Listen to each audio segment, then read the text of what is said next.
Antibiotics.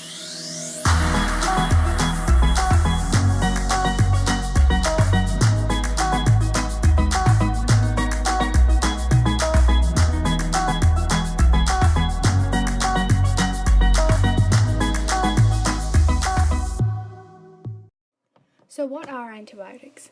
How were they developed and what are they used for?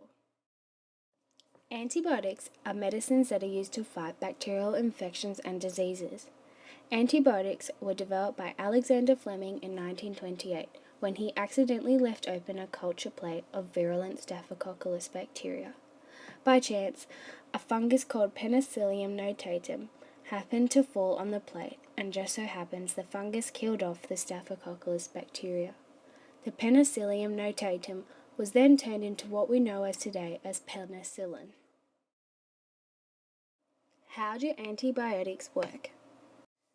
Well, when antibiotics are introduced into the body, they start to kill bacteria, both good and bad, by blocking important processes that the bacteria needs to function and survive. For example, some antibiotics don't allow the bacteria's DNA to synthesize. The body's own immune system can then fight off the bacterial infection by itself.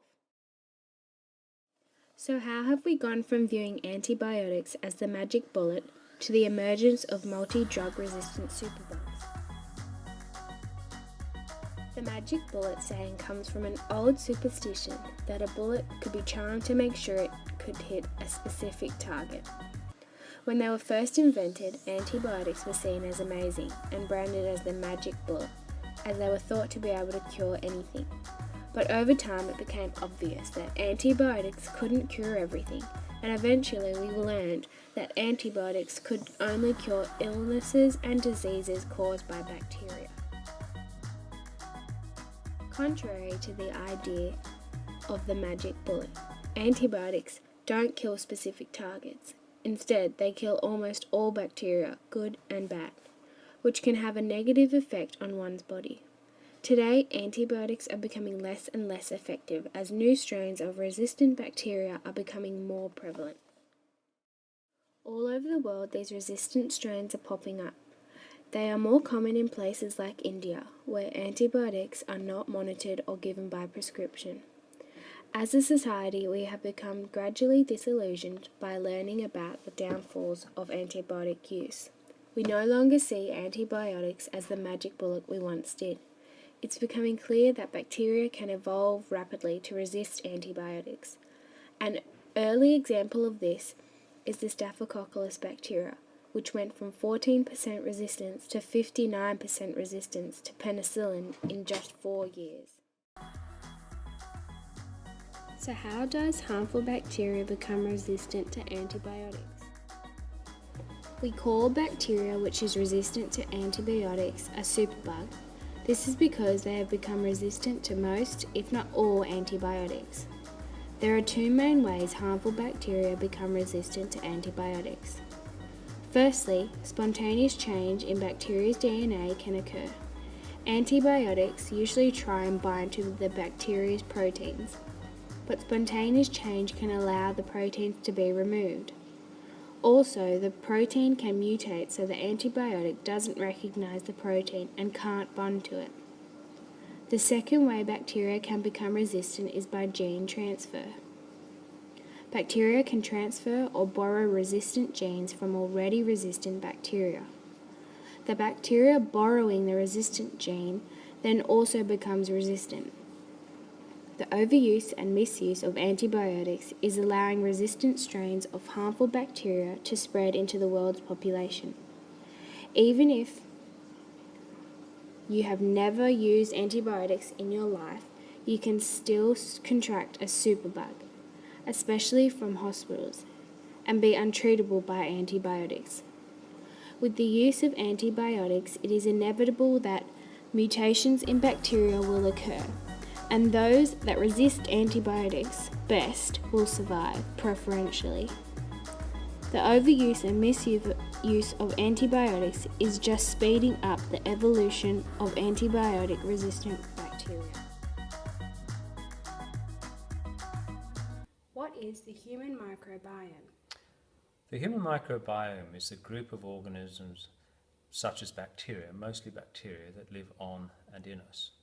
Now, in the last couple of decades, perhaps mostly the last 10 years, we've realized how important these organisms are to us. I suppose traditionally we've always seen bugs as being enemies and things we have to kill off and we're in a constant battle with, but in fact, these hundreds of millions of bacteria that live on us and in us protect us every day from the nasty bacteria. And this is something we now understand much better than we did. What impacts have antibiotics had on the microbiome? Well, what antibiotics do is they kill organisms. They kill bacteria in particular. And they do that indiscriminately. So they kill the good and the bad bacteria. So when we get those antibiotics for tonsillitis or something like that, we indiscriminately kill most of that bacteria or many of the bacteria that we live with. Many of those are beneficial and healthy. So it takes us some time to recover, or for the healthy bacteria to recover. And in the process of doing that, in the process of taking those antibiotics, we also can encourage resistance in bacteria. How do you think this has contributed to the rise of superbugs? Well, you can understand, it's obvious that if organisms can become resistant to antibiotics, they can become resistant to more than one antibiotic, and some have multi-resistance, and we would call those superbugs. Now, the clever thing that organisms can do is they can actually hand on resistance from one organism to the other, from one species to another. So then they become multi-resistant. Has our use of antibiotics caused more problems than it has solved? No, certainly not. If you look back 100 years, people died in their prime from infections which today we can treat easily with antibiotics. And they died in vast numbers, and they affected our population in a major way. In Europe, people died in their millions from these infections. Now we can control them.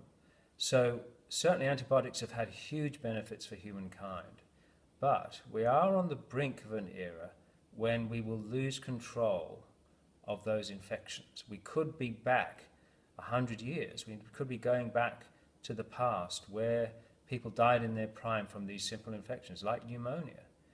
These days, not many people, unless they're unwell for other reasons, unless their immunity is low, die from pneumonia because we can treat them with antibiotics. But now we've got bugs, we call them superbugs, which are so resistant that they might kill us despite our efforts with antibiotics. Antibiotics have had a huge impact on society and have saved many lives. From allowing operations to be undertaken with reduced risk of infection to reducing mortality from infections such as pneumonia. Antibiotics have revolutionised modern medicine. Without antibiotics, we may not have made nearly as much progress as we currently have in medical research. For example, it would be less clear which diseases are caused by bacteria and which are caused by viruses. However, antibiotics also have their downside, as their use has promoted the evolution of resistant bacteria. These superbugs are a huge problem in today's medical world. Let's hope our scientists can keep up the speed of creation of new antibiotics with the rate of bacterial evolution. Otherwise, there may be a day when we have no effective antibiotics left, and many highly resistant superbugs to contend with. I believe antibiotics have definitely been a benefit to our society, and without them the medical science world would be in a very different place today. True, we wouldn't have these superbugs, but we would still have people dying of diseases and illnesses that we've been able to cure for many years now.